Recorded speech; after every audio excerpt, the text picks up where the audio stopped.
Bir olimning oldiga bir kampir keladi, bir masala so'raydi. U kishi aytadi, sizning savolingizga Qur'ondan javob beraymi yoki Imom Malikning gapini aytaymi deydi. Boya kampir aytadi, Imom Malikning gapini aytgin deydi. Chunki Imom Malik Qur'onni sendan yaxshi tushunadi degan. Qarang. O'shaning uchun ular bizga qaraganda yaxshi anglaydi, yaxshi anglagan. Hamma ulardan keyingi ming yillardan beringi ulamolar, olimlar ularni tuzib ketgan mazhablarini, yo'llarini tasdiqlaganlar va o'sha mazhabda yurganlar. Bizdan oldin qancha musulmonlar yashab o'tdi. Ming yillardan beri shu mazhablar yuryapti.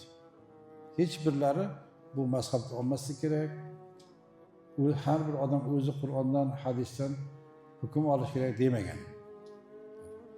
Yana bir bunga dalil o'sha payg'ambarimiz alayhisalom davridayoq o'zi shu fiqhiy masalalarga kirishgan. Fiqhiy masalalarga. Masalan, Alloh taolo Qur'oni Karimda Tavba surasida liyatafaqqahu fid-din degan. Dinni to'liq, chuqur tushunmoqliklari degan. Ya'ni tushunmoqlari uchun degan. Ya'ni dinni fiqhni o'rganmoqlari uchun degan oyat bor. Bir hadis sharifda payg'ambarimiz sollallohu alayhi vasallam man yuridillohu bihi khayran yufaqihu fid-din.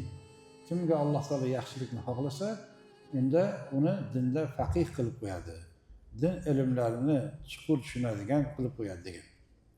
Va sahobalar ham diniy masalalarda payg'ambarimiz alayhisalom o'rganganlar.